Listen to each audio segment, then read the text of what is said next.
Okay, so years of watching and reading about true crime has led me to be extra cautious and always on the lookout for people who are out of place or acting odd. I believe this has saved me from several bad encounters, and this is probably the worst of them. I was a junior in college at a local university that's located in the city. The campus is about a mile wide, and I lived a little over a mile from it. I lived in an apartment building that was owned by the university, so only students lived there. It was known as the poor kids' apartments, and was the farthest from campus, in a bad part of town. The apartments had recently had issues with break-ins, so I was extra cautious about who I held the door open for.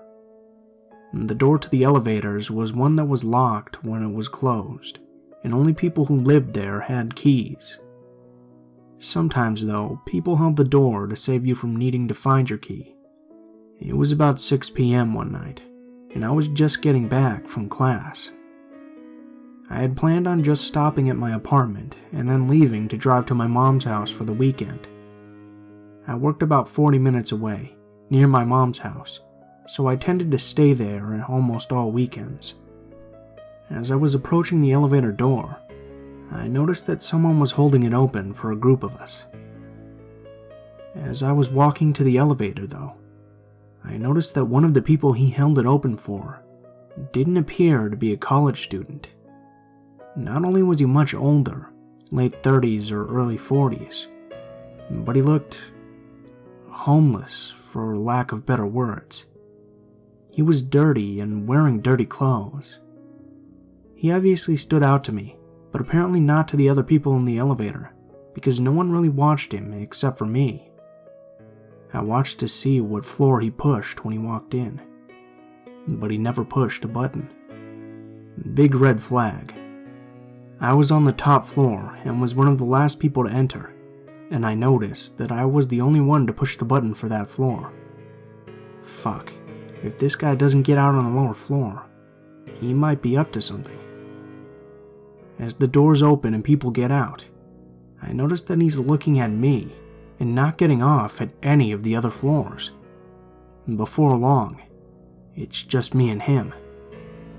I have to think fast because the fact that he didn't press my floor but entered before me and the fact that he appeared out of place were both huge red flags. I decided I would let him get out of the elevator first because he would have the choice of left or right, and if he chose left, I could run right and get to my door.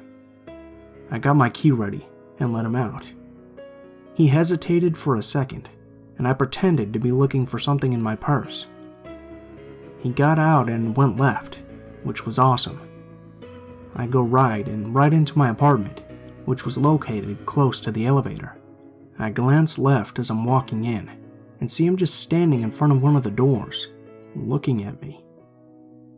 I get into my room and lock the door right away, and I grab the few things I need and keep thinking about how fucking weird the situation was.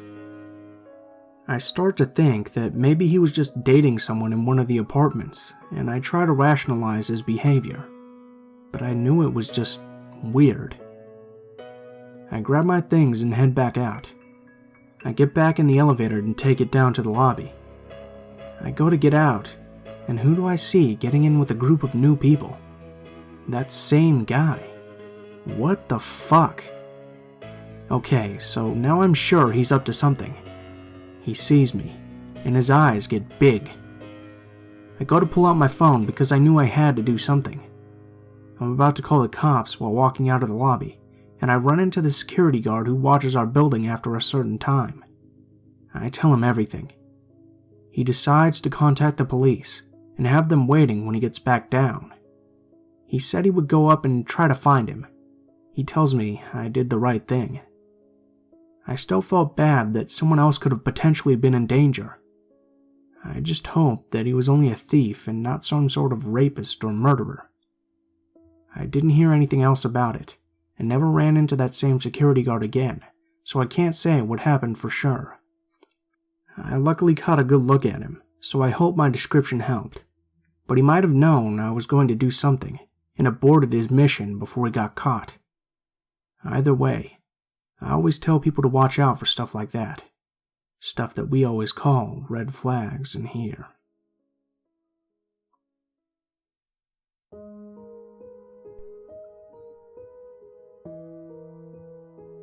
This happened last year, in October, so pretty much 3 months ago, but technically last year. Anywho, my girlfriend and I decided to make a Walmart run. She was having nuclear-like cramps and demanded that I take her to get some ibuprofen. It was already late, and we got back around 2 a.m. We had left at 1. We live on campus, as we're both college sophomores. I park in a parking garage that's about a 5-minute walk away from our dorm, so not very far at all. I had parked on the 3rd floor, but the exit was on the 6th, so we decided to take the elevator. It was a Thursday morning, so everybody was in bed or out drinking, and the campus was unusually silent. As the elevator doors opened, there was a man standing there. I was taken aback because he was hulking, about 6'5", 280 pounds, and muscular. He had that stereotypical look of, I'm going to fucking murder you. I didn't move, but again, my girlfriend could have taken down an entire army of Nazi troops with the way she was feeling. She got on right beside him, and I followed. We rode up to the 6th floor, and the guy began to make small talk. He asked about our majors, where we lived, how we liked school, etc. He was actually pretty decent. All the while, I forgot to press the button of where we were supposed to get off, so instead we just rode the elevator up to the 9th floor, which was the parking garage office sector. There were nothing but offices up there. My girlfriend and I awkwardly laughed about it. When we got to the 9th floor, we expected the man to leave, but he just stood there. We waited for the doors to close, and he said he'd follow us down and make sure we got out okay. I suddenly got creeped out. I could tell my girlfriend was too, because she tucked herself behind me. I'm only 6'1", 170 pounds-ish, with the arm strength of SpongeBob SquarePants, but instead of hitting the 6 button, he randomly hits the 3, and in my state of shock, I just blankly stare at him. My girlfriend realized what he did immediately and tried to hit the 6, but we had already passed the floor. So she reached out again, but the man grabbed her hand. His face had suddenly changed. He no longer smiled pleasantly or grinned courteously. The look of malice on his face will, until this day, haunt me. I intervened and pulled my girlfriend back. The elevator arrived on floor 3, and we both bolted out of there. Luckily, we were on the same floor as my car. The man from the elevator gave chase for a few feet, but once we were in my car, he went off around a corner. We drove to the campus security station, which was about a 1-minute drive from the garage, and told them what had happened. It wasn't an hour later that they had caught the guy and arrested him. He was out on probation, but also had drugs in his system and was just pretty fucked up in general. But that didn't stop my girlfriend and I from making many a late-night trip after that. It freaked us out for a while though, and we stuck with taking the stairs henceforth and forevermore.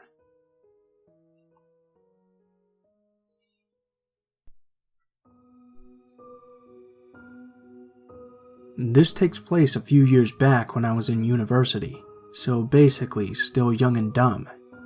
There was a class gathering in a restaurant for a small Christmas party, and my friend Karen and I had decided to meet up beforehand.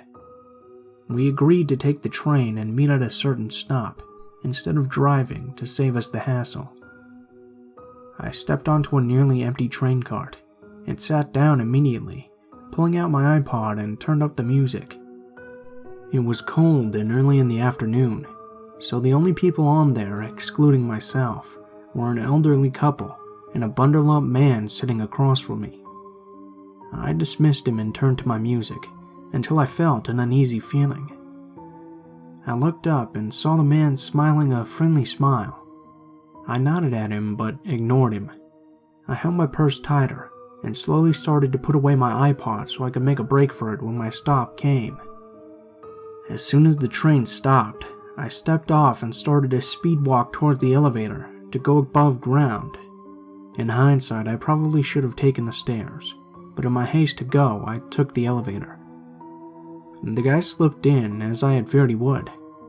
He was a big man that looked even bigger all bundled up, and I was a young petite girl, so I was even more terrified. He smiled down at me and said, "You have the most beautiful shoes ever." I was kind of shocked and I couldn't do anything but stare down, as I noticed I was wearing my favorite black stiletto heels. At this point, I had pretty much forgotten I was even wearing heels. I muttered a quiet thank you and inched away from him in the small confined space. He sighed and said, "You must have beautiful feet. I would do anything to have them." I was freaking out on the inside, and I pressed myself up against the wall the best I could. He continued, "Do you want to come to my place? I'm sure I have more beautiful shoes for your beautiful feet. I promise I'll do anything for you." At this point, I was so scared that I didn't know what to do, except stick my hand in my bag and grope around for the mace my boyfriend had bought me, hoping that I wouldn't have to use it. The man began to smile and then said, "I'm sure I have a pair of red heels that will make your black hair stand out even more." I muttered a no thank you, and was relieved when the elevator door opened. But in order to get past the door, I had to quickly squeeze past the man who was positioned half in front of it. He grinned and leaned in for a hug, which I quickly dodged, fearing for my life. I'll never forget his angry, chilling eyes when I turned back to see if he was following. He remained by the elevator, smiling sinisterly and waving, muttering more to himself about beautiful red shoes. Thankfully for me, my friend Karen showed up, and at the sight of her, he fled down a flight of stairs. I was, and still am, terrified of getting in an elevator after that experience.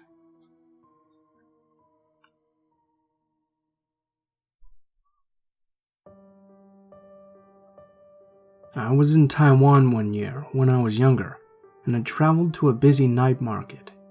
These are popular gatherings that usually operate in the evening. Nearby, I spotted a sign for a net cafe in a 5 to 6 story tall building. Thinking I'd fire off some quick emails, I walked into the dark, small entrance of the building. The building was older and hadn't been well maintained, but that's not out of the ordinary in Taiwan.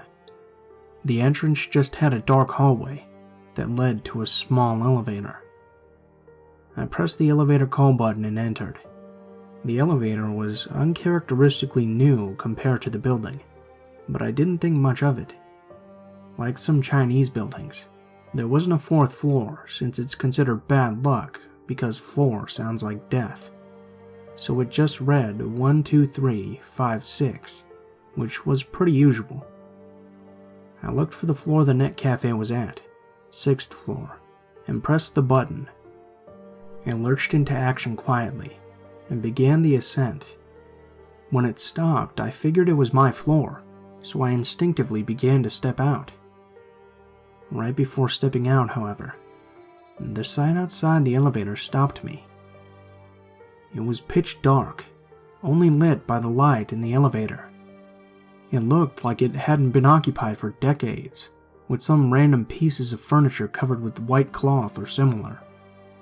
It was a small building, so each floor were single occupancy, so I could see pretty much the entire floor from the elevator. Thinking I must have gotten off on the wrong floor, I checked the light that indicates the floor you're on. Strangely, there was nothing. None of the indicators were on, but the floor button to the net cafe was still lit, so I know I hadn't gotten there yet. All this happened within a couple of seconds. And that's when I noticed a figure moving in the distance of the floor. It wasn't very visible, but I could make out what looked like a person dressed in some kind of gown, moving slowly towards the elevator. I was thoroughly creeped out, so I started pressing the closed door button. As soon as I pressed it, the elevator light flickered off. I'm this close to pissing my pants, and it's actually kind of freaking me out thinking back to it. The lights flickered back on in under a second, the door closed, and the elevator jolted back to life. A few moments later, it opened again to the Net Cafe. I'm beyond relieved at this point. I walk out immediately and sat down at a computer. After gathering my wits a bit, I walk over to the cashier's desk and told him what I saw. The girl working there listened, and her face turned a bit ashen, so I asked her if she'd heard of similar things. She told me that she's never experienced it, but some coworkers and occasional customers have brought it up. Basically, the building has 6 floors, and the 4th floor has a history. Apparently the floor used to be a hair salon of sorts, until one of the employees killed herself for some reason.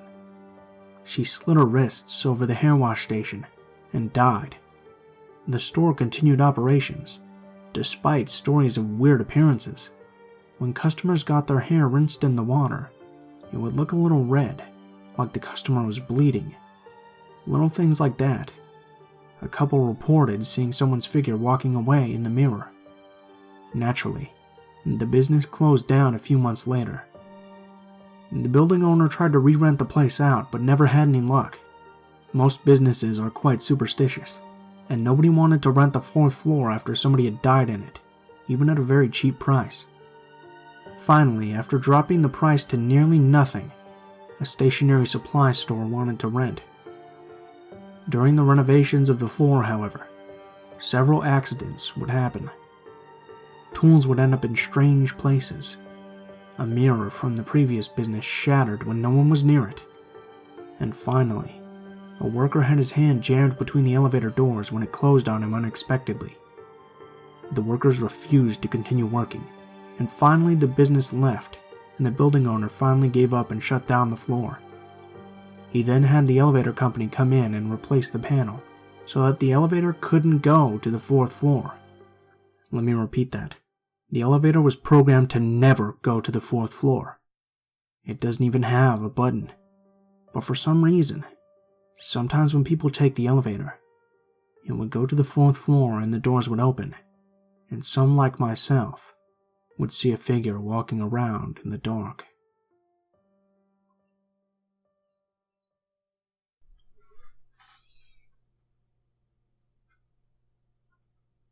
What's up, guys? Blue Spooky here, as always. I just want to thank you guys so much for watching, especially if you made it this far to the end. I'm pretty sure by the end of the day we're going to hit 50,000 subscribers, which is super awesome. I never imagined when I started this channel that I'd even get past like 1,000, and yet here we are now. So, I guess I just want to say thank you guys so much for your support. It really does mean a lot to me, because I know this channel will be nothing without you guys and your guys' feedback, so thank you very much. I really appreciate it. I think the last story in the video has been used before, so if you've heard it somewhere else, I do apologize. People have been asking for elevator stories, like a lot of people have been asking, so I tried to look some up. They were actually a lot harder to find than I thought they would be, because I want to pick actual elevator stories. Like, I'm listening to your guys' feedback, and I don't want to just pick stories that like tangentially involve an elevator. So I try to pick stories that were focused around this topic of the video and not just tangentially involving it. So that made the stories a little bit harder to find. So sorry if you guys have heard any of them before. If you guys like the video, please feel free to leave a comment below, or perhaps like, share, or subscribe if you feel so inclined. If you guys have a personal story you'd like to submit to me, you can go ahead and take a look in the description. There will be links to my social media, including my Gmail, Twitter, and Facebook accounts. You can go ahead and send me a message on any of those, and I'll try to include your story in a video as soon as possible. If you do decide to send in a story, please feel free to include in the tagline what the story is about if it has a theme, and how you like to be credited in the description of the video that your story is used in. If anybody is curious about the music is always listed in the description in the order which it appears in the video. I'll also have names of the tracks and links to the artists I used. So if you're curious about the music, go check in the description. It's always down there. Last but not least, if you guys have any constructive criticism, please feel free to leave it in the comments below, as I'm always looking for new ways to improve the channel. Thank you guys so much for watching, and I hope you guys have a great day.